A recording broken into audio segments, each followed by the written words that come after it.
All right, I take you're trying to sort of correct an error I'm making, and it's correct.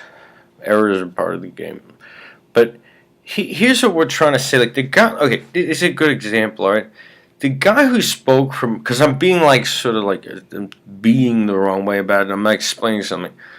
The guy who spoke this morning from Brookings, it there's something that I want to say about the person. He's from England. Okay, now, when I said that he has no problem, even he works for a conservative think tank, but he doesn't have a problem saying, look, like the what this Republican is doing in this Rand policies, he's going to play off people's fears, and he's doing this, and it's he doesn't he lives in reality, and he has no commitment to like an irrational he doesn't have any irrational commitments. I mean, the fact that it's a conservative think tank doesn't block him from saying something true about that would be it was but the fact that he's from England is an interesting point. Most people I think are becoming aware, and what people have been aware of is Europe is simply we could look to them. That's they have civilization over there. And the thing is, like, what I would add, and you can imagine a guy who works for, I don't know the person, who works for Brookings, and he's from England, would probably be the kind of person who perceived the same way. It's the way Europeans look at the higher classes in America is quite negative. I mean, they don't think much of them.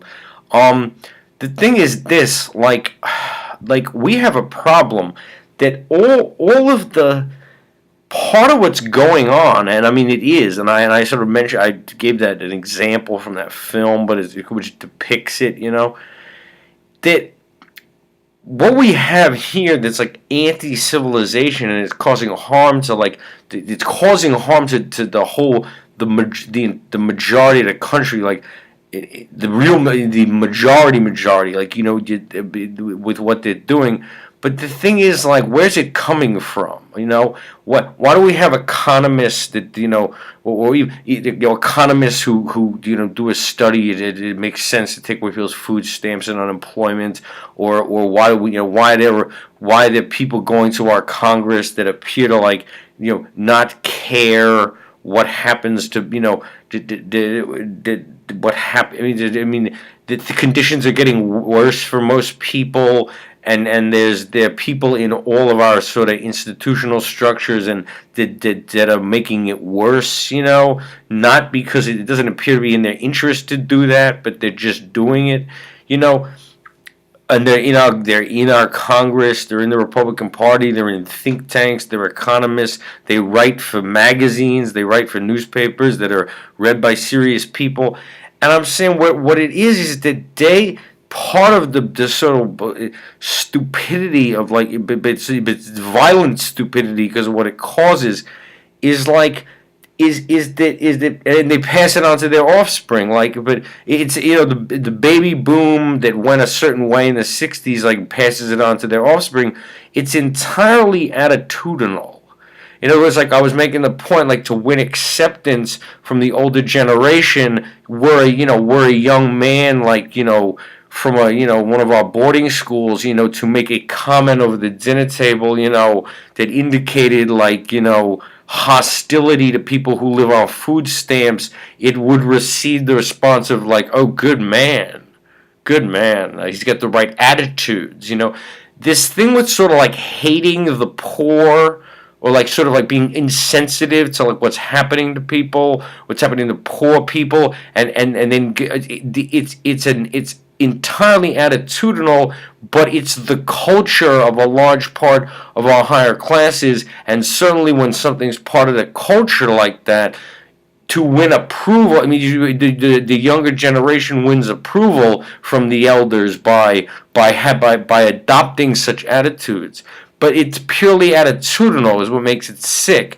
Being completely and not just being insensitive to what's happening to the poor, the working class, anyone at all that isn't wealthy, or in the investor class, that to have an attitude of hostility and hatred towards them that doesn't benefit them economically, doesn't benefit the investor class, to take food stamps away from hungry people, or to make policies that cause people to be living on the street. I mean, it doesn't benefit them, but their culture is they bring this attitude into the world. And yes, that is, I mean, you need a lot of money to run for Congress.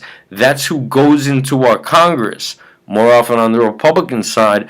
But also you need a privileged education to work at one of these think tanks. You also need a lot of privilege to write for all of our newspapers and magazines, or to be a pundit on the news. What all these people have in common is you have to come from the upper classes to get such a position.